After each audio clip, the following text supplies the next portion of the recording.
নমস্কার, আমি সৌম্য বন্দ্যোপাধ্যায় আপনাদের সবাইকে স্বাগত জানাচ্ছি খোলা মনে। এই উন্মুক্ত প্রান্তর যেখানে আমি হাজির কলকাতাবাসীদের কাছে একটা নতুন গর্ব, এই সিটিজেন্স পার্ক। আর এই সিটিজেন্স পার্কে আমাদের সঙ্গে যিনি হাজির হয়েছেন, যিনি উপস্থিত হয়েছেন, তিনি আমাদের এই কলকাতার মেয়র বিকাশ রঞ্জন ভট্টাচার্য। আপনাকে ধন্যবাদ। নমস্কার। আপনার সম্বন্ধে বলা হচ্ছে যে রাজ্য রাজনীতিতে আপনি সম্ভবত একমাত্র বিরল ব্যক্তিত্ব যিনি একেবারে আক্ষরিক অর্থে উড়ে এসে জুড়ে বসেছেন। এটা যারা বলেছেন তাদের অধিকাংশই হয়তো ঠিক রাজনীতির সঙ্গে সম্পর্ক থাকার অর্থটা সম্পর্কে ধারণা কম। রাজনীতির সঙ্গে সম্পর্ক থাকার অর্থ এই নয় যারা শুধুমাত্র এতদিন পর্যন্তই এমপি, এমএলএ বা পুরসভা নির্বাচনে অংশগ্রহণ করেছেন।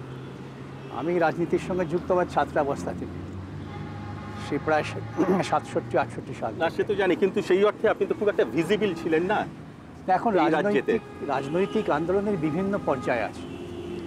এখন সবাইকে যে একেবারে সম্মুখ সারিতে টেলিভিশন বা পত্রিকার মুখোমুখি আসতে হয় তা তো নয়। আমরা যারা সংগঠন করতাম মূলত তারা একটু পেছনের পর্দাতেই থাকতাম। এখন একটা সময় হয়তো রাজনৈতিক নেতৃত্ব মনে করেছেন যে না, পেছনের পর্দায় রেখে দিয়ে লাভ নেই, আরও সামনে আসা দরকার। সেই হিসেবে আমাকে তারা নির্বাচন করেছেন। হ্যাঁ, সেটা কি মানে আপনার নির্বাচনটা হচ্ছে এত বেশি গোপন ব্যাপার ছিল, কোনো জায়গাতে কোনো প্রচার মাধ্যম কোনো জায়গায় কখনো কোনো রকম স্পেকুলেশনেও আসেনি, নামটাও পর্যন্ত আসেনি। এটা তো বামফ্রন্টের নেতৃত্ব, এত বড় চমক কিন্তু বামফ্রন্ট দেয়নি। বামফ্রন্টের নেতৃত্বে একটা বলতে পারেন সুপরিকল্পনা।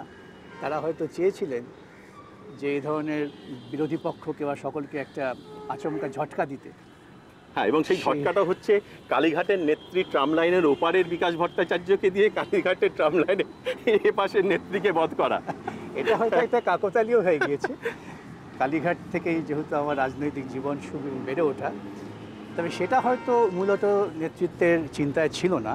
নেতৃত্বের চিন্তায় যেটা ছিল, যেটা পরবর্তীকালে আমি জেনেছি, আপনারাও জেনেছেন, যে কলকাতা মহানগরকে নতুনভাবে উপস্থাপনা করতে হবে। বিশেষ করে পশ্চিমবঙ্গ এখন যে নতুন দিকে মোড় নিচ্ছে, যেভাবে পশ্চিমবঙ্গের রূপায়ণ হচ্ছে শিল্পের ক্ষেত্রে, বাণিজ্যের ক্ষেত্রে, কৃষ্টির ক্ষেত্রে, সেক্ষেত্রে বামফ্রন্ট নেতৃত্ব মনে করেছেন যে কিছু পরিচিত মুখ এ দিয়ে মানুষের কাছে গ্রহণযোগ্যতা হয়তো বাড়ানো যাচ্ছে না। সেই জন্য সংগঠনের মধ্যে আছেন এমন মানুষ যাদের তারা যোগ্য মনে করছেন, তাদের সামনে নিয়ে এসছেন। আমাকে হয়তো সেদিক থেকে বলতে পারেন ঘটনাক্রমে তারা পছন্দ করেছেন। আচ্ছা, একটা জিনিস বলুন বিকাশবাবু, এই যে সিদ্ধান্তটা কতদিন আগে পার্টি নিয়েছিল? না, নির্বাচন মানে আপনার নাম যেদিনকে ঘোষণা করা হলো, ঘোষণা করেছিলেন তো সাধারণভাবে নির্বাচনী নোটিফিকেশন জারির প্রায় 1 মাস আগে, যে আমাদের এবারে পূর্ব ঘোষিত মেয়র হচ্ছেন বিকাশ রঞ্জন। এটাও একটা ব্যতিক্রম, কিন্তু আগে থেকে ঘোষণা করে নিয়ে তো তারও প্রায় মাসখানেক আগে তারা আমার সঙ্গে একটা কথা বলেছিলেন যে আমি রাজি আছি কি। যখন আমার সম্মতি পেলেন তখন তারা এগোলেন, তাদের এগোতে। আপনি কি এক কথায় সম্মতি হয়েছিলেন? একটু দ্বিধা ছিল। কিসের দ্বিধাটা? একটু দ্বিধা ছিল, নিজের সঙ্গে নিজেকে যুদ্ধ করতে হয়েছে। দ্বিধা ছিল এই জন্যেই যে প্রথমত আমি একটা পেশার সঙ্গে যুক্ত, সেই পেশার একটা দিক ছিল। তারপর আমার উপর অনেক পারিবারিক দায়িত্ব ছিল, সেই সব মাথায় রেখে একটু দ্বিধাদ্বন্দ্বের মধ্যে ছিলাম। তারপর যেই মুহূর্তে নিজের সঙ্গে যুদ্ধ করে ঠিক করলাম এটা রাজনৈতিক দায়িত্ব, এতদিন রাজনীতির সঙ্গে থাকার ফলে যদি রাজনৈতিক নেতৃত্বরা মনে করেন যে একটা দায়িত্ব পালন করতে হবে, সে জায়গা থেকে বোধহয় পিছিয়ে আসাটা ঠিক না, সেইটা মনে করেই সম্মতি দিয়েছিলাম। সেখানে আপনি কার সাপোর্ট পেয়েছিলেন সব থেকে বেশি?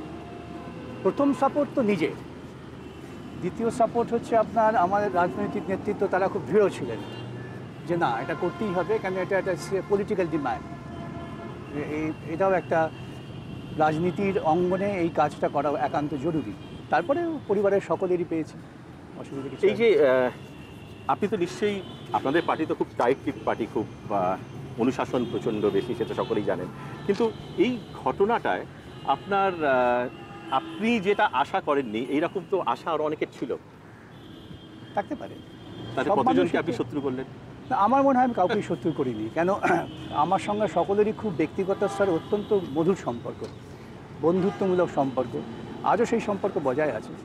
সেক্ষেত্রে আপনাদের তো কেউ শত্রু কেউ তো বলবে না যে শত্রু হয়েছে, কিন্তু মনক্ষুণ্ণতা কেউ হয়েছে? কারুর তো বারাভাতে আপনি সাই দিলেন। সেটা আমি বলতে পারবো না, কিন্তু আমার কাছে কারো মনক্ষুণ্ণতা প্রকাশ হয়। সেটা করবেও না। কিন্তু একটা জিনিস বলুন, আপনার এই যে কলকাতার মেয়র হবার তো কোনোদিনই কোনো বাসনা আপনার ছিল না।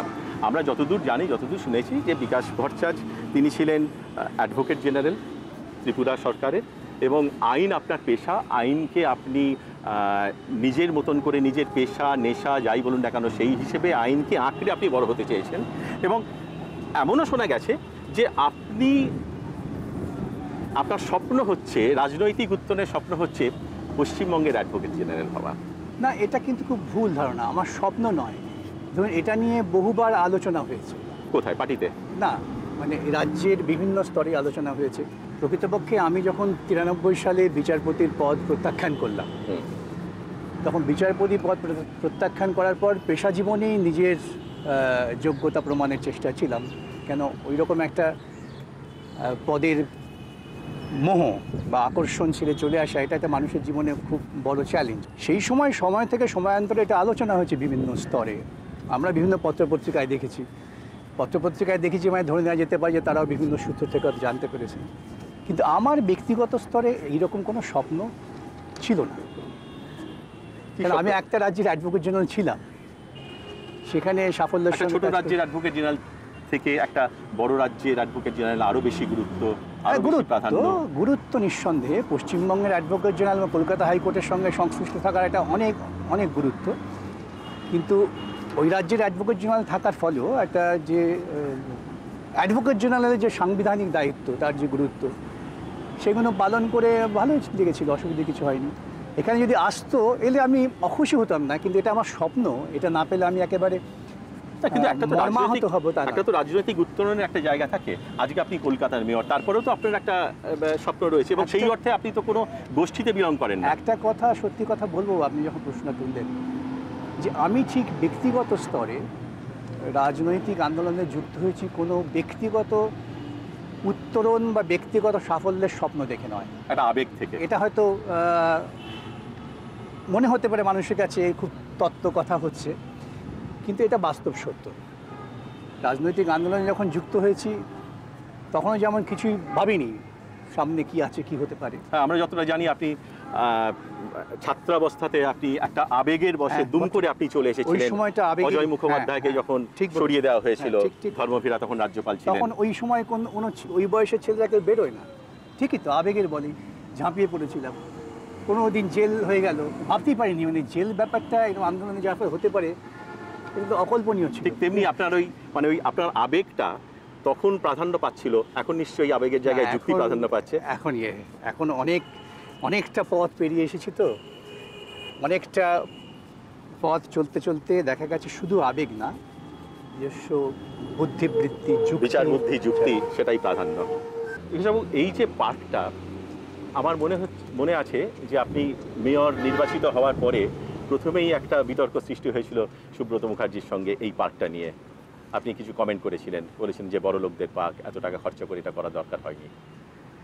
আমি যেটা বলেছিলাম সেটা আমি এখনও বলি, সেটা হচ্ছে যে ভিক্টোরিয়া মেমোরিয়ালের পাশে এখানে একটা খোলা সবুজ উদ্যান ছিল। এই পুরোটাই মেলা টেলা হতো, খুব নোংরা হয়ে থাকতো। সে নোংরা ওইগুলো পরিষ্কার করা হয়ে গেছিলো হাইকোর্টের নির্দেশে, করে ওটা সবুজ অবস্থায় ফিরিয়ে দেওয়া হয়েছিল। এখন সেক্ষেত্রে 6 কোটি টাকার মতো খরচা করে এই অঞ্চলে একটা পার্ক করার কোনো প্রয়োজনীয়তা ছিল না। সেই টাকাটা আমরা অন্য কোনো অনেক বেশি গুরুত্বপূর্ণ কাজে ব্যবহার করতে পারতাম। এটা ছিল একটা দৃষ্টিভঙ্গির ব্যাপার। আর দ্বিতীয়ত যেটা বলেছিলাম, এই পার্কে এত বেশি জলজলে আলো ছিল, সেই আলো আমি জানি না আপনারা দেখেছেন কি না, সন্ধেবেলা পর এখান দিয়ে গেলে পরিবেশবিদরাও বলেছিলেন যে এত আলো থাকলে কিন্তু এই গাছগুলো আর পাখি আসবে না। সেজন্যই আমার বক্তব্য ছিল যে আলোটাকে কমিয়ে দেওয়া উচিত ছিল। মানে পার্কের একটা নিজস্ব সৌন্দর্য আছে, এটা এত বেশি জল আলো থাকলে পরে পার্কের কিন্তু সৌন্দর্য থাকে না। তাতে সুব্রতবাবু বলেছিলেন যে তিনি এটা করেছেন, এবং আলটিমেটলি যে ব্যাপারটা বলা হয়েছিল যে এটা বুদ্ধবাবুর বেবি, তিনি হচ্ছেন সারোগেট মাদার। এখন বুদ্ধবাবুর সঙ্গে ওর কি কথা হয়েছে, বুদ্ধবাবু কি কন্টেমপ্লেট করেছিলেন বেবি কীভাবে হবে, তো উনি কীভাবে সারোগেট করলেন, এগুলো আমার জানা নেই। কিন্তু বুদ্ধবাবুর থাকলেও যদি যে বিষয়টা আমার চোখে দৃষ্টিকটু মনে হয়েছে, যেটা মনে হয়েছে সঠিক হয়নি, সেটা বলতে তো বাধা নেই। না মানে বুদ্ধবাবু যদি সত্যি এটাকে তার বুদ্ধবাবু হয়তো তাকে বলেছিলেন, হয়তো যদি এটা হয়ে থাকে, তাও আপনি মনে করছেন এটা করা ঠিক হয়, উচিত হয়। আপনি এটাকে কি করতে চেয়েছেন এই পার্কটা? এখন তো খুব সুন্দর লাগছে, এমন পার্কটা এত কথা হয়েছে, সুন্দর ধরুন হয়েছে। এইটা যদি পুরোপুরি সবুজ উদ্যান যখন ছিল, থাকলে ক্ষতি কি? এখনো তো সবুজ উদ্যানই কিন্তু হয়েছে। এখানে এখন আপনার কি হচ্ছে, আমি গোটা পরিবেশটা কিন্তু ওই মাঠ হিসেবে পাচ্ছেন না। হুম। আমার একটা মনে বাগান আছে, আমার মনে আছে আমরা ছেলেবেলায় এখানে কিন্তু ওই ভিক্টোরিয়ার ওপাশটাতে এই পাশটাতে ফুটবল খেলতাম এসে। আর 8-10 জন মিলে এসে হই করে ফুটবল পেটাপিটি করে আবার চলে যেতাম। তখন আমি কালীঘাটে থাকতাম, মানে হেঁটেও বাড়ি ফিরতে পারতাম এখান থেকে, বেশিক্ষণ লাগতো না। তা এখন ব্যাপারটা যেমন দাঁড়িয়েছে, বিকেলে কিছু নির্দিষ্ট মানুষ তারা এরপরে পয়সা দিয়ে টিকিট কেটে ভেতরে ঢুকবেন, ঘুরে বেড়াবেন, বাদাম ভাজা খাবেন, গল্প করবেন, চলে যাবেন। কিন্তু মাঠ উন্মুক্ত প্রাঙ্গণ বলতে যা বোঝায় সেটা থাকলো না। মূল পরিকল্পনা যেটা আমি বিশ্বাস করি তা হচ্ছে, আমাদের যে কটা পার্ক আছে আপনি দেখবেন পাড়ায় পাড়ায়, ওয়ার্ডে ওয়ার্ডে, সেই পার্কগুলো কি হতশ্রী হচ্ছে। আগে যা আছে তাকে উন্নত করো, সেই পরিকল্পনা আপনি সেটাকে। নিয়েছেন। হ্যাঁ, আমাদের মূল কথাই হচ্ছে যা আছে তার মধ্যে প্রাণ সঞ্জীবিত করো, তাকে সবুজে সবুজে ভরে দাও। এলাকার মানুষগুলো সেই পার্কটাকে উপভোগ করুন। বহু প্রবীণ মানুষ আমাকে বলেছেন যে আমরা একটা পার্কে গিয়ে বসতে পারি না, বসার জায়গা নেই, হতশ্রী তাদের চেহারা। সেটাকেও উন্নয়ন করার পর যদি আমরা এমন এলাকা খুঁজে পাই যেখানে পার্কের একান্ত প্রয়োজন, পার্ক নেই, ধরুন বাচ্চাদের জন্য পার্ক, অবশ্যই আজকাল আওয়াজ ওঠে চিলড্রেন্স পার্ক নেই, করতে পারি। কিন্তু আগে যা আছে তাকে ঠিক করো। ঠিক আছে, কিন্তু আপনার যে আপনি যদি আমাদের দর্শকদের জন্য বলেন, আপনার প্রায়োরিটি লিস্টে প্রথম 3টে কি প্রথম 5টা কি কাজ রয়েছে? আমার এই যে আপনি বলছেন যে প্রাথমিকতার বিষয়, গুরুত্বের দিক থেকে প্রথম তো হচ্ছে আমার একেবারে মাটির তলার মানুষ যাদের আমি বলি, বস্তিবাসীদের উন্নয়ন। তাদের উন্নয়ন করতে গেলে পরে তাদের শিক্ষা দিতে হবে, তাদের স্বাস্থ্য দিতে হবে, তাদের শিক্ষা, স্বাস্থ্য এবং তাদের পাশাপাশি স্বনিযুক্ত প্রকল্পে যুক্ত করা, যেটা একটা পশ্চিমবঙ্গ সরকার এবং ভারত সরকারের প্রকল্প আছে, সেগুলোকে বাস্তবায়িত করতে হবে। এই প্রাথমিক অবস্থায় যদি তাদের জীবনের মান উন্নয়ন করা যায়, প্রায় আমাদের শতকরা 40% মানুষ আছেন ওই অঞ্চলে, তাহলে দেখবেন যে কলকাতা শহরটা কিন্তু অনেক প্রাণোচ্ছল হয়ে উঠবে। কারণ ওই মানুষগুলোকে ক্রমশ পিছনে ফেলে দিয়ে আমরা যতই মাল্টিপ্লেক্স করি না কেন, যতই শম্ভু বন্দ্যোপাধ্যায়, বিকাশ ভট্টাচার্য চকচকে চেহারা নিয়ে ঘুরে বেড়াক না কেন, এটার একটা ব্যাখ্যা আছে। এই ব্যাখ্যাটা আপনার যারা সমর্থক, আপনার যারা সমালোচক, তারা কিন্তু বলছেন যে বিকাশবাবু এত বস্তি উন্নয়ন এই জন্যে করছেন, কিন্তু জানেন বস্তিবাসীদের দুঃখটা কোথায়। তার কারণ হচ্ছে তার ছোটোবেলাটা বস্তিতে কেটেছে। ঠিকই তো, এটা বাস্তবত সত্য কথা। আমি তো ছেলেবেলা থেকে দেখেছি, আমি তো বস্তিবাসী মানুষের সঙ্গে আমার দিন যাপন করেছি, এবং একটা চরম দারিদ্র্যের ভেতরে আপনার ছেলেবেলা তাদের তো কেটেছিল। উন্নয়ন করতেই হবে, রাষ্ট্রের দায়িত্ব তো সেখানে। আজকে যদি রাষ্ট্র দায়িত্ব নিয়ে তাদের জীবনের মান উন্নয়ন না করে, তাই রাষ্ট্র কী করতে আছে? আমাদের সংবিধান তাদের রাষ্ট্রকে কী দায়িত্ব দিয়েছে? আপনি কালীঘাটের ওই কোন বস্তিতে আপনি থাকতেন ছোটোবেলাতে? দেখুন, আমাদের ছেলেবেলায় জন্ম হয়ে আমাদের কৈশোরকাল কেটেছে একটা হোটেলের ওপরে, 4-5টা পরিবার থাকতেন, বেড়ার ঘরের বাড়ি, এরকম একটা বেড়ার ঘরের বাড়ির মধ্যে আমরা বড় হয়েছি। পরবর্তীকালে আমার বাবা খুব পরিশ্রমী ছিলেন, অনেক পরিশ্রম করেছেন, অনেক নিষ্ঠা, অনেক কষ্ট করে পাশে একটা প্রায় 10x10 2 দুটো ঘরে আমরা থেকে বড় হয়েছি। সুতরাং তাছাড়া আমি আমার ছাত্র জীবনে বস্তিবাসী ছেলেদের মধ্যে তাদের নিয়ে লেখাপড়া করিয়েছি, তাদের নিয়ে ফ্রি কোচিং করিয়েছি, স্কুল করেছি, তাদের সঙ্গে আমার বেড়ে ওঠা। কিন্তু এই বস্তির তো অনেক উন্নতি হয়েছে। আমি দেখেছি যে বহু বস্তিতে, বেলেঘাটা অঞ্চলে বহু বস্তিতে আমি দেখেছি সেখানে ভেতরে কংক্রিটের রাস্তা হয়েছে, এখানে আলো হয়েছে, এবং বস্তিতেই কিন্তু একমাত্র নিয়ম করে জল আসে। কারণ বস্তিবাসীদের ক্ষেত্রে যদি পানীয় জলটা না আসে, তাহলে একটা হুলস্থুল পড়ে যায়। এটা একটা ভুল, জানেন তো, আমাদের চিন্তার ক্ষেত্রে এটা একটা ভুল যে আমি কয়েকটা বস্তিতে পাকা রাস্তা করে দিলাম। আমি জানি কিছু কিছু বস্তিতে কিছু কিছু কাউন্সিলর কীভাবে করেছেন জানি না, টাইলসও বসিয়ে দিয়েছে, তাতে কিন্তু বস্তির উন্নয়ন হলো না। আপনার কনসেপ্টটা বস্তি উন্নয়নটা? বস্তি উন্নয়ন করতে গেলে আপনাকে বস্তির যে পরিকাঠামোগত উন্নয়ন দরকার, অর্থাৎ ঠিক সময় জল আসবে, ঠিক সময় বিজলি থাকবে, তারা যে আজকে সাব হিউম্যান কন্ডিশনে বাস করছে, তাদের এই সাব হিউম্যান কন্ডিশন থেকে বার করে আনতে হবে। আপনি ওই 2-4টে বস্তির কথা বললেন, আপনি আমার সঙ্গে যাবেন, অর্থনৈতিকভাবে পিছিয়ে পড়া যে বিভিন্ন বস্তি, সেখানে কোনো মানুষ সন্ধ্যের পর গিয়ে তার মনে করতে পারেন এটা আশ্রয়স্থল। যদি আশ্রয়স্থল মনে না করেন, তবে তিনি বাড়িতে ঢুকবেন না। তখন তিনি সারাদিন কাজকর্ম করে আসার পর যে কাজই করুন না কেন, তার নজর যাবে কিন্তু ওই নেশা ভাঙের দিকে। তো এর জন্য স্পেসিফিক পরিকল্পনা আপনি কি? আমার যেটা পরিকল্পনা মাথায় আছে, আশা করি বাস্তবায়িত করতে পারবো। এই জন্য গভর্নমেন্ট অফ ইন্ডিয়ার স্কিম আছে, ওয়েস্ট বেঙ্গল গভর্নমেন্টের স্কিম আছে, এবং আলোচনা সাপেক্ষে পশ্চিমবঙ্গ সরকারের সঙ্গে কথা বলে আমরা পাবলিক প্রাইভেট পার্টনারশিপে যেতে পারি। বিভিন্ন রাজ্যে হয়েছে, মুম্বাইয়ে বস্তি ডেভেলপমেন্ট হয়েছে, হায়দ্রাবাদে হয়েছে, তামিলনাড়ু হয়েছে, তা আমরা কেন পারবো না? আমাদের এই দৃষ্টিভঙ্গিটা পাল্টানো দরকার। আজকে যদি আমি একটা বস্তি থেকে ধরুন ভার্টিক্যালি উপরে উঠতে পারি ব্যবস্থা করে, তাহলে সেখানে অনেক কিন্তু উন্মুক্ত জায়গা পাওয়া যাবে। সেই জায়গাটা কিন্তু তাদেরও একটা খোলা মাঠ হিসেবে ব্যবহার করা বা খোলা জায়গা হিসেবে, খোলা চাতাল হিসেবে ব্যবহার কোন করতে বস্তিটা আপনি প্রথম মডেল হিসেবে বেছে নিচ্ছেন এই পরিকল্পনা বাস্তবায়িত করার জন্য? সেটা আপনি যদি জিজ্ঞাসা করেন আমি এখনও বলবো, সেটা আমি ঠিক করে উঠতে পারিনি এখনও, কেন আমি তো নিজে হাঁটতে পারছি না। আমি নিজে সরেজমিন তদন্ত করতে চাই, যেতে চাই, দেখতে চাই, তাদের মধ্যে যেটা একেবারে অত্যন্ত প্রয়োজনীয়, যেটা এখনই হাত না দিলে নয়, সেখানেই হাত দেবো। আচ্ছা, এই যে আপনার কলকাতার একটা বিষয় নিয়ে আমরা আলোচনা করব, সেটা খুব একটা নতুন ধরনের বলে আমার মনে হয়েছে ব্যাপারটা। ধরুন, এটা একটা কিন্তু সিএমপির যুগ চলছে, কমন মিনিমাম প্রোগ্রাম। এই কমন মিনিমাম প্রোগ্রামটা একটা দেশ 6 বছর একটা সরকার চালিয়েছে, প্রথমে 1 বছর, তারপর আরও 5 বছর, একটা নতুন সরকার এসছে, সেই নতুন সরকারও 1 বছর অতিক্রম করলো একটা কমন মিনিমাম প্রোগ্রামের উপরে কর্মসূচি গ্রহণ করে দেশটাকে চালানো। তার মধ্যে ত্রুটি বিচ্যুতি ঝগড়াঝাঁটি এ সমস্ত হচ্ছে, যে তা নয়। কলকাতার জন্যে কলকাতা কর্পোরেশন এইরকম কমন মিনিমাম প্রোগ্রাম কি নিতে পারে না? না, আপনি যেটা বললেন না, সেটা একটু আপনাকে বুঝিয়ে দিই। মানে আপনার মাথায় হয়তো নির্দিষ্ট কোনো চিন্তা আছে।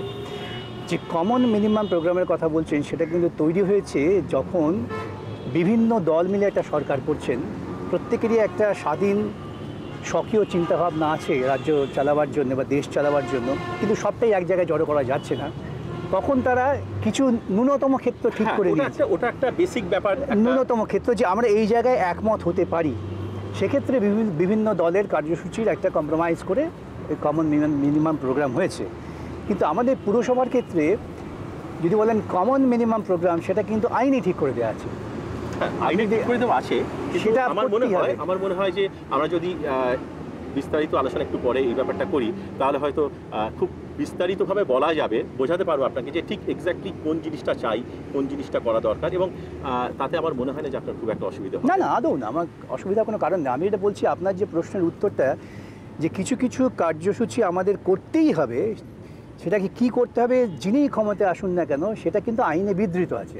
অর্থাৎ সেটাকে যদি আপনি কমন মিনিমাম প্রোগ্রাম বলেন, তাহলে দেখবেন কলকাতার সামগ্রিক উন্নয়নের ক্ষেত্রে একটা ভিন্ন চিত্র এসে যাচ্ছে। ওই আইনটা নিয়ে আমরা না হয় আলোচনা করি একটু। হ্যাঁ, বিকাশবাবু, যেটা আমি বলতে চাইছিলাম, কমন মিনিমাম প্রোগ্রাম আপনি যেটা বলছেন, আপনি যেটা বোঝাতে চাইছেন যে আপনাদের আইনে ঠিক করা আছে, আমি যেটা বলতে চাইছি যে আপনার আইনে অনেক কিছু ঠিক করা আছে, কিন্তু কলকাতার জন্যে বারবারই দেখা গেছে যে যখনই কোনো রাজনৈতিক দল যারা কলকাতা কর্পোরেশন দখল করেছে কিছু একটা করতে আসছে, তখন অপোজিশনে যারা রয়েছে তারা বাধা দিচ্ছে। ধরুন, কলকাতার জন্য কি আমরা এমন কিছু করতে পারি না? কতগুলো জায়গা, যে জায়গাগুলো ফেস অফ ক্যালকাটা বলে পরিচিত, যেটাকে শোকেস করা হচ্ছে কলকাতাকে, সেই জায়গাগুলোতে অন্তত কোনো হকার থাকবে না, ফুটপাতে কোনো ভবঘুরে থাকবে না, দেওয়াল লিখন হবে না, যত্রতত্র পোস্টারিং ওয়ালিং হবে না। এই জিনিসগুলো আপনি যদি চান করতে, আপনি পারবেন না। তার কারণ হচ্ছে আপনার বিরোধী পক্ষ যারা আছে তারা বাধা দেবে। তাদের সঙ্গে মিলিয়ে এই অন্তত কয়েকটি ক্ষেত্রে common minimum program Kolkata corporation করতে পারে কিনা?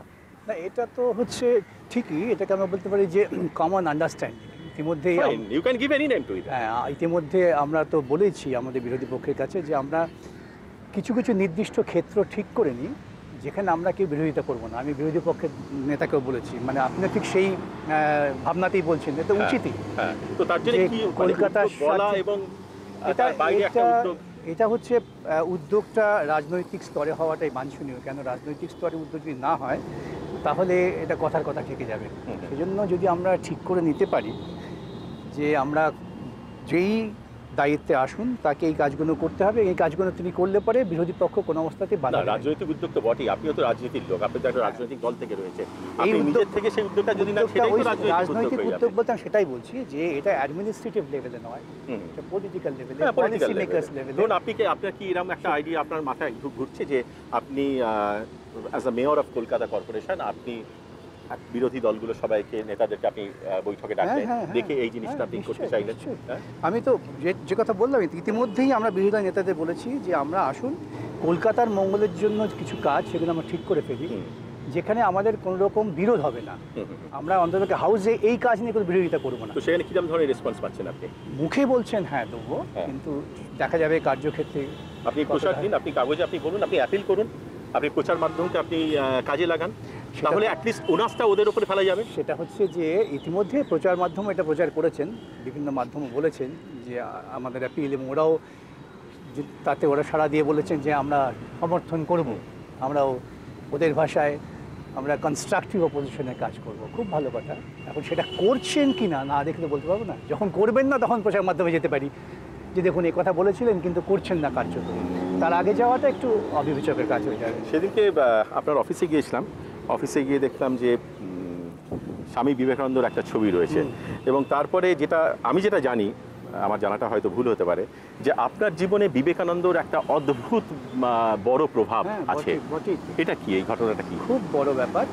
আমার মনে হয় স্বামী বিবেকানন্দকে পড়লে পরে অন্ততপক্ষে ভারতবর্ষকে চেনা যায়, এবং যে ধর্মীয় অন্ধ কুসংস্কারাচ্ছন্ন ভারতবর্ষ ছিল তার বিরুদ্ধে যে একজন মানুষ কিভাবে সংগ্রাম করতে পারেন, এবং সংগ্রাম করার মতো যদি ঐকান্তিক ইচ্ছে থাকে তাহলে তিনি সমস্ত বাধাকে ভেঙে দিতে পারেন, এই চেতনাটাই কিন্তু আমাদের তরুণদের মধ্যে আনা দরকার। আমাদের তরুণদের মধ্যে একটা প্রবণতা আছে যে ও কিছু হবে না, এ করতে পারবো না। এই যে কথাটা এখন আপনি বলছেন, এই কথাটা বেশ কিছুদিন ধরেই কিন্তু বিমানবাবু বলতে শুরু করেছেন, এবং বিমানবাবু বিদ্যাসাগর, রবীন্দ্রনাথ, বিবেকানন্দ বা এই রকম বাংলার যারা মনীষী আছেন তাদের প্রয়োজনীয়তাটা উপলব্ধি করছেন। দলগত দিক থেকে আপনারা এই ব্যাপারটাকে সেইভাবে এত বছর প্রচার করেননি, যে তাদের প্রাসঙ্গিকতাটা আপনার যেটা মনে হয়েছে এখন যে কতখানি প্রাসঙ্গিক, এই দিক থেকে কি সচেতনভাবে আপনারা এগোচ্ছেন আপনাদের দলগত বিষয় থেকে? দলগতভাবে কোনো আপত্তি বা বিরোধিতা কোনো স্তরে ছিল না, কেন আমরা ছাত্রাবস্থা থেকে এগুলো করেছি। যেটা ছিল, যেটা আমার মনে হয় যে এ সম্পর্কে সরাসরি আমাদের কর্মীদের মধ্যে সচেতনতা তৈরি করার প্রয়াস এক্ষেত্রে একটি ঘাটতি ছিল নিঃসন্দেহে। এখন আমরা সবসময় একটা ধরুন তাৎক্ষণিক ঘটনার পরিপ্রেক্ষিতে আন্দোলন তৈরি করার চেষ্টা করি, আন্দোলন হয়, মানুষ যুক্ত হন, কিন্তু এটা যদি একটা চূড়ান্ত ধারাবাহিক সামাজিক রূপ দিতে হয়, আমার নিজের ধারণা যে নিজের দেশের ইতিহাস এবং সেই ইতিহাসের ক্ষেত্রে যাদের অবদান আছে বিভিন্ন ক্ষেত্রে বিভিন্ন সময়ে, সেটাকে যদি সঠিক মূল্যায়ন না করা হয়, অন্ততপক্ষে হাজির না করা হয়, তাহলে কিন্তু খুব সমস্যা হয়। পার্টিতে এই নিয়ে ডিবেট হচ্ছে, আলোচনা হয় এবং এখন ধরুন এই ছাত্র যুব সংগঠন তারাও বারবার এই সমস্ত মনীষীদের জীবনযাপন নিয়ে আলোচনা করছেন, কথাবার্তা বলছেন। তারপর তো দেখেছেন তো যে প্রতি মুহূর্তেই বিতর্কটা উঠে আসে যে নেতাজির সম্পর্কে ভুল মূল্যায়ন হয়েছিল, তাকে আমরা ঠিক মূল্যায়ন করছি। এটাও তো একটা ইতিবাচক দিক, যে একবার যা বলে ফেলেছি মূল্যায়ন করতে গিয়ে সেটাকেই আঁকড়ে থাকার কোনো মানে হয় না, পুনর্মূল্যায়ন করা দরকার। এবং এই পুনর্মূল্যায়নের মধ্য দিয়ে আমরা কিন্তু ক্রমশ আগামী প্রজন্মের কাছেও এই কথা রাখতে চাইছি, আমাদের কর্মীদের মধ্যে এই চেতনা জাগাতে চাইছি যে আমাদের সমাজ জীবনে এই সমস্ত মনীষীদের যে প্রভাব, সেই প্রভাবটাকে আগামী প্রজন্মের মধ্যেও জাগিয়ে তুলতে হবে, তা না হলে পারা যাবে না। আপনাদের দল থেকে যখন রাধিকা রঞ্জন প্রামাণিক বিতাড়িত হননি, সেই সময় রাধিকাবাবু একটা প্রশ্ন তুলেছিলেন, এবং বারবারই এই প্রশ্নটা তিনি পার্টিতে তুলেছিলেন, কিন্তু প্রত্যাখ্যাত হয়েছিলেন। তিনি আমাকে বলেছিলেন যে আমাদের পার্টি অফিসে মার্কস, লেনিন, এঙ্গেলসের ছবি থাকে, কেন রবীন্দ্রনাথ নয়, কেন স্বামী বিবেকানন্দ নয়, কেন ঈশ্বরচন্দ্র বিদ্যাসাগর নয়? তার পরবর্তীকালে দেখা গেল যে বিদ্যাসাগরকে নিয়ে বিমানবাবু দেশ বিদেশ ভ্রমণ করছেন। আপনার কি এখন মনে হয় যে রাধিকা রঞ্জন বাবু যে কথাটা বলেছিলেন পশ্চিমবঙ্গ বা ভারতীয় সমাজের প্রেক্ষিতে এটা প্রয়োজন? আমি জানি না রাধিকাবাবু কি বলেছেন, আমি আপনাকে বললাম কি বলেছেন, যেহেতু এখন উনি কোন প্রেক্ষিতে বলেছেন। প্রশ্ন হচ্ছে যে পার্টি অফিসে কার ছবি থাকলে বা না থাকলে এটা খুব বড় গুরুত্বপূর্ণ বিষয় নয়। বিষয় হচ্ছে যে আমরা নির্দিষ্ট কৃষ্টিতে আমাদের সাংস্কৃতিক জীবনে, আলোচনায়, সমালোচনায় এই সমস্ত মনীষীদের কার্যক্রমকে আনছি কি আনছি না।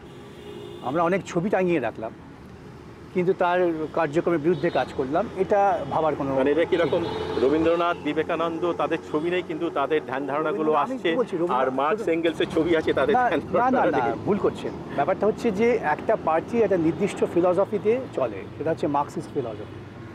সেই ফিলসফি যারা ফিলসফার তাদের ছবি আমি রাখি, কারণ এটা সবসময়ই একটা ইন্ডিকেট করার জন্য যে we are guided by that philosophy. তার মানে এই নয় যে যাদের ছবি নেই তাদের আমরা বাতিল করে দিলাম। ঠিক। রবীন্দ্রনাথ তিনি একটা সামাজিক আন্দোলনের মনে করি আমরা প্রতীক। রবীন্দ্রনাথ রাজনীতিবিদ ছিলেন না, না, নিশ্চয়ই তিনি না। সামাজিক আন্দোলন করেছেন, তাকে আমি ঠিক মনে যেমন- করি সমাজ দার্শনিক। ঠিক যেমন বিবেকানন্দ তাই। বিবেকানন্দ তিনি একটা আপনি মনে করেন তিনি প্রথম সাম্যবাদী? তিনি তো ভারতের- চিন্তা চেতনা সম্ভবাদের কথা বলেছেন, নিঃসন্দেহে বলেছেন। তিনি তো প্রথম বলেছিলেন সমাজতন্ত্রের কথা, তিনি তো বলেছিলেন যে ওই হাড়ি ডোম চণ্ডাল মুচি এরাই দেশ শাসন করবেন। ঠিক। এটা তার চেতনায় ছিল, কিন্তু সেই চেতনাটা বাস্তবে রূপায়ণ করবার মতো প্রক্রিয়া প্রকরণ তার মাথায় আসেনি। অল্পদিন বেঁচেছেন, তিনি হয়তো আরও দিন বাঁচলে করতে পারতেন। 40 বছর বয়সে কি বা করা যায়? তার ভাই তো সরাসরি মার্কসিস্ট আন্দোলনে যুক্ত হয়ে পড়েছিলেন, ভূপেন দত্ত। সুতরাং আমাকে বিচার করতে হবে এই প্রেক্ষাপটে দাঁড়িয়ে। আমি যখন বিবেকানন্দের বিভিন্ন বক্তৃতা সাধারণ মানুষের কাছে বলতে যাই, বা আমি যখন আমার মনের মধ্যে আলোচনা বলছেন করি, আজকাল চিরকালই বলি, জনসভাতে বা পার্টি চিরকালই প্রোগ্রামে? চিরকালই, আজকে না, আমি আমার ছাত্র জীবন থেকেই বলি। তাতে এটার তো ঘটনা স্পষ্ট, তাদের বলা যায় তো যে এই মানুষটা ওই সময় দাঁড়িয়ে এই কথাটা বলার কথা সাহস বলেছিলেন। পেয়েছিলেন? ওই কুসংস্কারচ্ছন্ন হিন্দুত্ববাদকে ভেঙে চুরে তছনছ করে দিয়েছিলেন তিনি একটা মূল সুর, যেহেতু ধর্মের বিরুদ্ধে আক্রমণ, তিনি ধর্মকে ভিত্তি করে একটা নতুন সুর তৈরি করার চেষ্টা করেছিলেন, যে নির্যাসটা দিয়েছিলেন এটা আকর্ষণীয়। এটা খুব ইন্টারেস্টিং যে আপনার জীবনে একদিকে বিবেকানন্দ, অন্যদিকে আপনার শ্বশুরবাড়ির তরফে সেখানে আমরা জেনেছি যে শ্রী চৈতন্যের একটা অদ্ভুত প্রভাব ছিল। হ্যাঁ, শ্বশুরমশাই ভয়ানক শ্রী চৈতন্য ভক্ত ছিলেন। মানে তিনি চৈতন্যের চরিতামৃত পাঠ করতেন পাড়ার লোকজন নিয়ে, এটা তার একটা এই গল্পটা একটু পরেই শুনবো। বিকাশবাবু, ওই যে শ্রী চৈতন্য দেবের ব্যাপারটা নিয়ে আমরা বলছিলাম যে আপনার শ্বশুরবাড়ির পরিবারের এটার একটা বড় অবদান রয়েছে চিন্তাভাবনার দিক থেকে। তো এটা কি করে একদিকে মার্ক্সবাদ একদিকে শ্রী চৈতন্য এটা জেল করলো কি করে? তো হয় না। কথা হচ্ছে যে আমার এখন যিনি স্ত্রী, তার বাড়িতে তার বাবা চৈতন্য মতবাদ করতেন, তার সঙ্গে তার তো কোনো সম্পর্ক নেই। আমাদের দুজনের মধ্যে পারস্পরিক ঘনিষ্ঠতা হয়েছে, আমরা কাছাকাছি এসেছি, পরবর্তীকালে আমরা এখনও আছি জীবনসঙ্গী হিসেবে পরস্পরের। তার সঙ্গে এই মতবাদের কোনো সম্পর্ক নেই, বরং আমার স্ত্রী তিনি অনেক বেশি র্যাশনাল চিন্তাভাবনা করেন, আমার সঙ্গে আছেন, তিনি আমার মতবাদে বিশ্বাস করেন। কিভাবে আলাপ আপনাদের? আমাদের লাভ, আমরা প্রতিবেশী ছিলাম, প্রতিবেশী থাকলে আলাপ হওয়ার অনেক সূত্র হয়ে যায়, সূত্র হয়ে যায়, সেইভাবে কারণ আলাপ হয়ে যায়, সেভাবেই আলাপ ঘটে যায়। তো ওইটাই প্রথম, এবং সেইখান থেকে শুরু করে যে জীবন এইরকম আলাপ আর কোথাও হয়নি আর কি। তো চলছে, তো সেটা সে পথে এখনো চলছে। উনিও কি পার্টির? না না, একদমই না, উনি একেবারেই না। পার্টির সংগঠন নয়, কিন্তু উনি নিজস্ব চিন্তাভাবনায় উনি খুবই র্যাশনাল। কিরকম ধরনের নিজস্ব চিন্তা ভাবনা বলতে? চিন্তাভাবনা মানে ওর ব্যক্তিগত জীবনেও যিনি জীবনযাপন করেন, জীবন আচরণ করেন, সে সম্পূর্ণ তার বিজ্ঞান ভিত্তিক দৃষ্টিভঙ্গি থেকে। উনি পেশাতে একজন পুষ্টিবিদ। আজকের দিনে যেটা ইন থিং, হ্যাঁ, স্বভাবতই সেখানে যেমন তিনি মানুষের খাদ্যাভ্যাস নিয়ে, বিজ্ঞান নিয়ে চিন্তা করেন, তার ব্যক্তিগত জীবন আচরণও তাই করেন। সেদিক থেকে আমাদের মধ্যে পারস্পরিক বোঝাপড়াটা খুব ভালো। এই যে পারস্পরিক চেনা জানা, যেটা পরবর্তীকালে একটা বন্ধনে আবদ্ধ হয়েছেন, আপনার রাজনৈতিক মতাদর্শ কি ওনারও একই, নাকি এটা আপনার সঙ্গে মেলামেশার পর থেকে উনি এইভাবে বামপন্থায় বিশ্বাসী হয়েছেন? বিষয়টা তাই, মেলামেশা করতে করতেই আমাদের জীবন আচরণ দেখতে দেখতেই বামপন্থার প্রতি তার একটা বিশ্বাস, একটা ভালোবাসা জন্মে গেছে। দেখেছেন যে বামপন্থী কর্মীরা কীভাবে দিনের পর দিন নিরলসভাবে একটা আদর্শের জন্য কাজ করেন, এসব দেখেই তিনি খানিকটা বামপন্থার প্রতি দুর্বলতা জন্মেছে তার। আপনাদের যে চেনা জানা এবং এই ব্যাপারগুলো একটা রাজনৈতিক দৃষ্টিভঙ্গি গ্রহণ করে এগিয়ে চলার ক্ষেত্রে কখনো বাধা হিসেবে সৃষ্টি হয় না, কখনো দাঁড়ায় না? আমি যেটা জেনেছি আপনার সম্বন্ধে, আপনার ভেতরে একটা রেবেল, একটা সত্তা, এটা বরাবর ধরনের ছিল। আপনি ব্রাহ্মণ সন্তান, কিন্তু ব্রাহ্মণ্যবাদের বিরুদ্ধে আপনি বলে এসছেন। আপনি কারণ এটা কি জোর করে, এটা কি একটা ফ্যাশন যে ব্রাহ্মণ আমি কইতে পড়ি না, বা ফ্যাশন না, এই ব্রাহ্মণ্যবাদের নাম করে আমরা গোটা সমাজটাকে, কিংবা উল্টোভাবে যেটা বলা যায় ব্রাহ্মণ্যবাদের বিরুদ্ধে তিনি শূদ্র জাগরণের কথাটা তিনি বলেছেন। আজকে যে মণ্ডল রাজনীতি, সেই মণ্ডল রাজনীতি বিবেকানন্দ তৈরি করেছিলেন।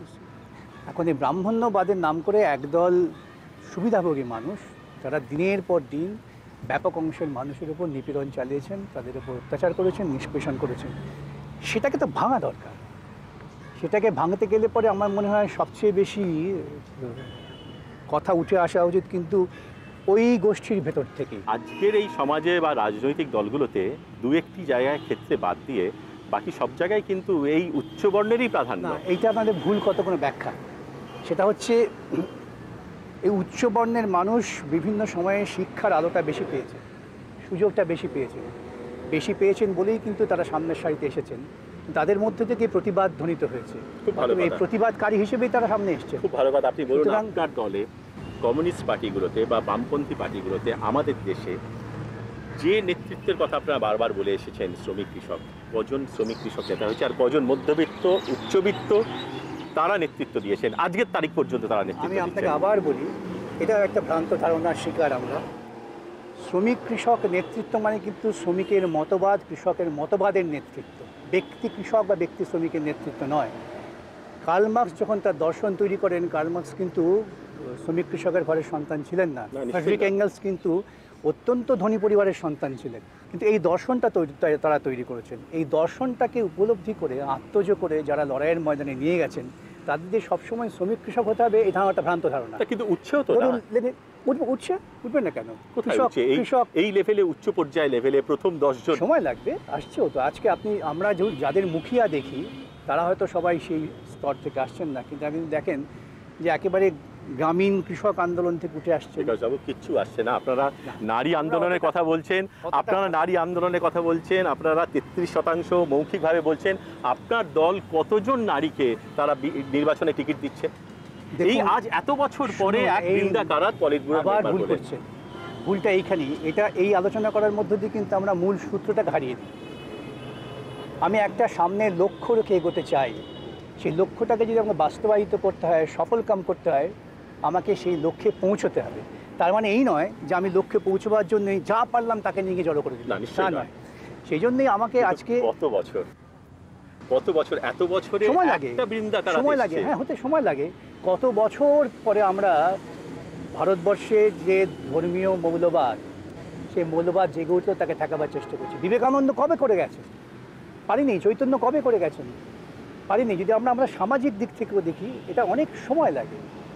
সেই জন্যে 50, 60, 100 বছর এটা ব্যাপার না। এটা কখন কোনো একটা নির্দিষ্টখানে অভ্যুত্থান হবে, সেখান থেকে শ্রমিক কৃষক বা মেহনতি মানুষের প্রতিনিধি এসে যাবেন, নারীরা এসে যাবেন, বলতে পারেন না। আপনি বিশ্বাস হতে করেন বাধ্য। অভ্যুত্থান? হতে বাধ্য। এইভাবে কিভাবে সেটা আমি এক্ষুনি বলতে পারছি না, আপনিও বলতে পারবেন না, কিন্তু অভ্যুত্থান হতে বাধ্য। মানুষ চিরকাল, অভ্যুত্থান হচ্ছে, এই সংসদীয় রাজনীতিতে হচ্ছে না, না, তাই তো অভ্যুত্থান বলছি। হচ্ছে কিন্তু অন্য জায়গায়। আমি বলছি তো অভ্যুত্থান হতে বাধ্য। কিভাবে হবে, কোন পথে হবে, সেটা বলা যায় না। এবং সে অভ্যুত্থান যখন হবে তখন সব মানুষেরা অভ্যুত্থানের পক্ষে তারা এক জায়গায় জড়ো হবে না, না, সেটা বলা যায় না। বলা যায় না। কিন্তু একটা জিনিস দেখা যাচ্ছে যে এটা কি আপনি আপনার রাজনৈতিক সচেতনতার দিক দিয়ে আপনি কি দেখছেন যে এখন সংসদীয় রাজনীতিতে বিশ্বাসী যে সমস্ত রাজনৈতিক দল রয়েছে তারা কিন্তু একটা শ্রেণীর মানুষের কাছ থেকে জনসমর্থন দ্রুত হারাচ্ছেন এবং সেই গ্যাপটা ভরাট করছে কিন্তু এই জনযুদ্ধ, না, পিডব্লিউজি, এটা তো- নকশালবাদী, মাওবাদী।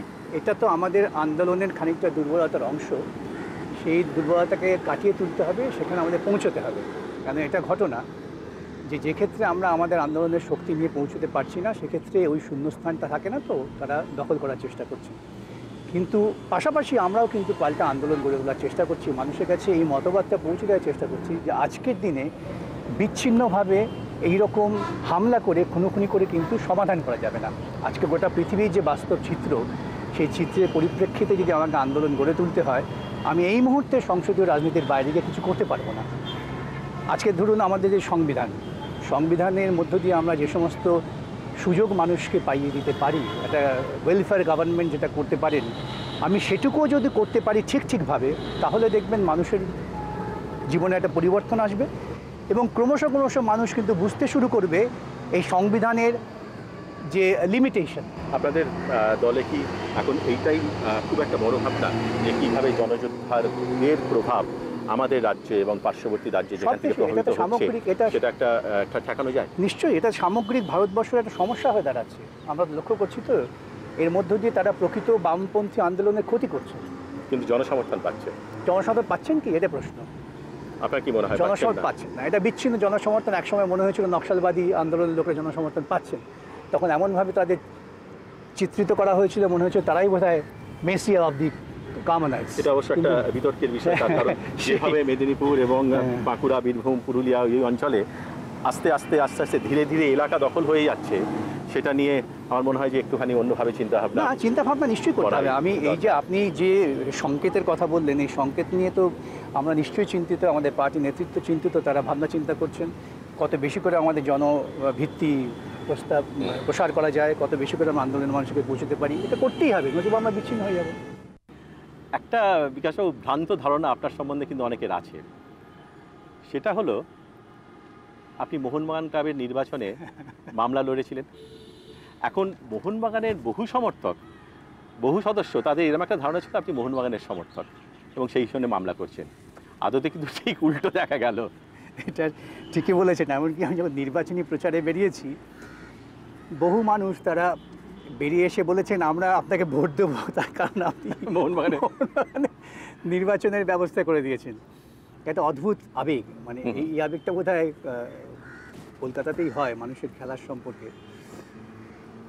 আমি ওটা একদম পেশাজীবী হিসেবে মোহনবাগানের যারা কর্মকর্তা এসেছিলেন যে মামলাটা করে দিতে হবে, করে দিয়ে এবং তাদের নির্বাচনের ব্যবস্থা। তাদেরও কি একটা ভ্রান্ত ধারণা ছিল? না, কারো কারো ছিল, সকলের ছিল না। কারণ সাধারণভাবে তো এটাই, মোহনবাগান ইস্টবেঙ্গলের এই শত্রুতাটা এত প্রবল যে ইস্টবেঙ্গলের সমর্থককে সে মোহনবাগানের মামলা চলছে, দাও ডামাডোল করে দাও আরও বেশি করে। এটা হচ্ছে আপনার একটা নিজস্ব পেশাগত সততা। আপনি যখন আমার কাছে একটা ব্রিফ নিয়ে এসেছেন, আমি যদি গ্রহণ করি তাহলে শেষ বিন্দু পর্যন্ত আপনার পক্ষে যত যুক্তি জাল আছে তাকে বিচার করতেই হবে। আর যদি আমার আপত্তি থাকে প্রথমেই বলবো আমাকে ক্ষমা করবেন, আমি নিতে পারছি না। কিন্তু যেদিনের মধ্যে ব্রিফটা নিয়েছিলাম তখন আমি ওদের একটি কথাই বলেছিলাম যে আপনারা নির্বাচন চান কি চান না। যদি নির্বাচন চান তাহলে বলুন, আমি যেভাবে নির্বাচনের ব্যবস্থা করে দেবো। এবং ওরা বললেন হ্যাঁ আমরা নির্বাচন চাই। অনেক লড়াই করে, অনেক চেষ্টা চরিত্র করে, জজ সাহেবদের অনেক বুঝিয়ে শেষ পর্যন্ত নির্বাচনের আদেশটা পাওয়া যায়। এবং সেদিনও ওদের বলেছিলাম আমি কিন্তু, বিশেষ করে টুটুবাবুকে, রঞ্জন মিত্রকে, আমি কিন্তু আপনাদের সাপোর্টার নই। ওরা খানিকটা চমকে গিয়েছিলেন যে এত এইরকম করে লড়লেন কী করে।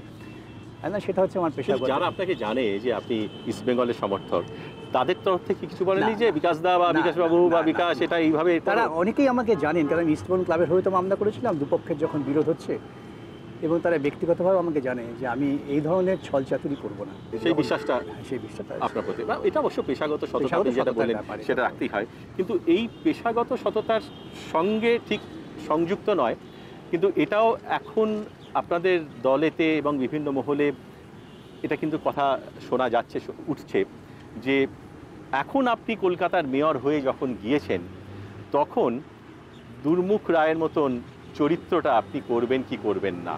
না, এ নিয়ে কোনো প্রশ্ন ওঠার কারণই নেই। যদি সময় পাওয়া যায়, সময় পাওয়াটা কঠিন হয়ে দাঁড়াবে। একটা চরিত্রে অভিনয় করার ক্ষেত্রে বাধা কোথায়? এটা তো একটা শিল্পকর্ম। চারিত্রিক ব্যাপারটাও তো আসে। এটা খুব ভুল ধারণা মানুষের। সেই প্রশ্নগুলো মানুষের খুব ভুল ধারণা। এই প্রশ্ন যদি কেউ তোলেন তাদের আমি বলবো যে আপনারা ভুল করছেন। কেন, একজন অভিনেতা তিনি কিন্তু একটা চরিত্রকে রূপ দেওয়ার চেষ্টা করেন, তার সঙ্গে অভিনেতার চরিত্রের কোনো মিল নেই।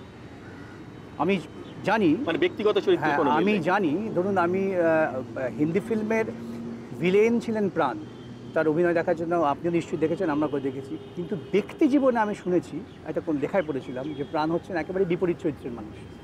এটা হচ্ছে তো তার অভিনয় দক্ষতা, যে আমি যে কোনো চরিত্রকে যখন মঞ্চে হাজির করব, সেই চরিত্রটাকেই হাজির করব, তার সঙ্গে আমার ভালো লাগা, আমার মন্দ লাগা, আমার পছন্দ অপছন্দ কোনো জায়গা নেই। আপনি তো ভোটের আগে শেষ অভিনয়টা করেছেন, ভোটের আগে, ভোটের পরে, জেতার পরে তো আর করেননি। এখন কি এই চাপটা আপনি নিতে পারবেন বলে আপনার মনে হচ্ছে? সুতরাং মেয়র বিকাশ রঞ্জন ভট্টাচার্যকে আমরা আর অভিনেতা বিকাশ রঞ্জন ভট্টাচার্য হিসেবে দেখতে পাবো না, দেখার সম্ভাবনাই বেশি। হ্যাঁ, কিন্তু আপনি কি মামলাও করতে পারবেন? করেছি তো, একটা করেছি। মামলা করা যায়, তার জন্য সময় বার করা যায়, যদি আগে থেকে সেটা মামলাটা ফিক্স থাকে সেটা গিয়ে করে দেওয়া যায়। কিন্তু যেহেতু আপনি আজকে কলকাতা কর্পোরেশনের মেয়র, কলকাতার সঙ্গে সম্পর্কযুক্ত এমন যে সমস্ত মামলা আসবে সেগুলো আপনি নিতে পারবেন না, কিন্তু অন্যান্য ব্যক্তিগত মামলা নিতে পারবেন। ব্যক্তিগত অনেক বিষয় আছে যা কলকাতা কর্পোরেশনের স্বার্থ সংশ্লিষ্ট নয়, বহু ক্ষেত্র আছে, সেক্ষেত্রে নিতে পারবো, কিন্তু কোনো মতেই কলকাতা কর্পোরেশনের স্বার্থ বিঘ্নিত হবে এমনকি সুদূরভাবেও সে মামলা নেওয়া উচিত না, নেবও না। দীপঙ্কর মুখোপাধ্যায়ের আপনাদের সাংসদ সেই মামলা থেকে আপনি সরে এলেন কি জন্য? না, সরে আসিনি, আমি তখন এমন শারীরিকভাবে অবস্থা ছিল আমি নড়তে পারছিলাম না, কিন্তু মামলাটা আদালত চাইছিলেন বারবার তাড়াতাড়ি মামলাটা হয়ে যায়। আমি তখন যদি নড়াচড়া করতে পারতাম তাহলে আমি করতাম, কি আমার কোনো অসুবিধা ছিল না। তো আমরা তো রাজনীতিক বিকাশ ভট্টাচার্যকে দেখছি, তার পেশাগত, তার হবি, এই সমস্তগুলো দেখা। মানুষ বিকাশ ভট্টাচার্যকে আর কি কি বিষয় টানে? এই তো খুব বড় প্রশ্ন করলেন। প্রথমত টানে, আবার এটা খুব তাত্ত্বিক হয়ে যায় যে আমি যখন মানুষের কষ্ট যে কোনো স্তরই হোক দেখলে সহ্য করতে পারি না, আমি কিছুতেই নিজের সঙ্গে নিজেকে মানিয়ে নিতে পারি না। অর্থাৎ যখনই যেখানে মানুষের দুঃখ কষ্ট দারিদ্র্য থাকে মনে হয় সেখানে ঝাঁপিয়ে পড়ে কিছু করা দরকার, এবং সে কারণেই আর বিশেষ করে মনে হয় যে সংগঠনটা ঠিকমতো করা দরকার। আর যদি বলেন যে টানে ব্যক্তিগত দিক থেকে ভালো লাগা মন্দ লাগার প্রশ্নে, যে আমার একটা শখ আছে, যখন ফিল্ম ফেস্টিভ্যালগুলো হয় তখন একটা নিমন্ত্রণপত্র জোগাড় করে আপনিও কি ফিল্ম বাফ বললে ভুল হবে, আপনার দলের মুখ্যমন্ত্রীর মতন? না, মুখ্যমন্ত্রীর যথার্থই ফিল্ম বাফ, আমি ঠিক ওই জাতের নই বা ওই মানের নই, কিন্তু ফিল্ম এলে আমার দেখতে ভালো লাগে গিয়ে বসে, বিশেষ করে আমাদের থার্ড ওয়ার্ল্ড কান্ট্রিতে যে ফিল্মগুলো হচ্ছে এগুলো দেখতে খুব ভালো লাগে। ছবির জগৎ বাইরে নাটক দেখার সুযোগ পাই না, নাটক তো আমার নিজস্ব একটা ভালো লাগার ব্যাপার আছে। বই পড়া, যেটুকু সময় বাড়িতে পাই হচ্ছে বই পড়া। কিরম ধরনের বই পড়েন? আমার যে কোনো ধরনের বই হাতের কাছে পেলে আমি পড়ি, তবে মূলত চিন্তামূলক লেখা হলেই ভালো হয়, মানুষের বড় বড় মানুষের জীবনী গ্রন্থ পেলে ভালো হয়। আমরা এই আলোচনাটা শুরু করেছিলাম এই সিটিজেন্স পার্ক নিয়ে। ভালো হোক মন্দ হোক, সমর্থন পাক সমর্থন না পাক, হেরে যান বা জিতুন, যাই হোক না কেন, সুব্রত মুখোপাধ্যায় 5 বছরে অন্তত এই পার্ক এইরকম জাতীয় কিছু শোভা, কলকাতাকে শোকেস করার মতন কিছু করে দিয়ে গেছেন। আপনার প্রায়োরিটিতে বস্তিটা হচ্ছে প্রথম, কিন্তু একটা কিছু আর ল্যান্ডমার্ক আপনার মাথায় রয়েছে, বস্তি উন্নয়ন, সেগুলো তো হবে অন্য কোনো রকমভাবে, যাতে লোকে বলতে পারে যে হ্যাঁ বিকাশ ভট্টাচার্য এটা করে দিয়ে গেছেন। না, আমি আবার বলি আপনাকে, আমার তো দৃষ্টিভঙ্গিটা ভিন্ন। আমি ল্যান্ডমার্ক কাজ তখনই মনে করব যখন ওই গ্রামের ওই বস্তির মানুষগুলো বলবেন যে আমরা আমাদের জীবনে কিছু পরিবর্তনের আভাস পেয়েছি। তারা যখন নিজে থেকে বুঝতে পারবেন যে আমাদের জীবনে পরিবর্তনটা ছোঁয়া লেগেছে, সেটাই কলকাতার হৃদয়টা কেঁপে উঠুক, এগুলো কলকাতার হৃদয় নয়। অনেক ধন্যবাদ।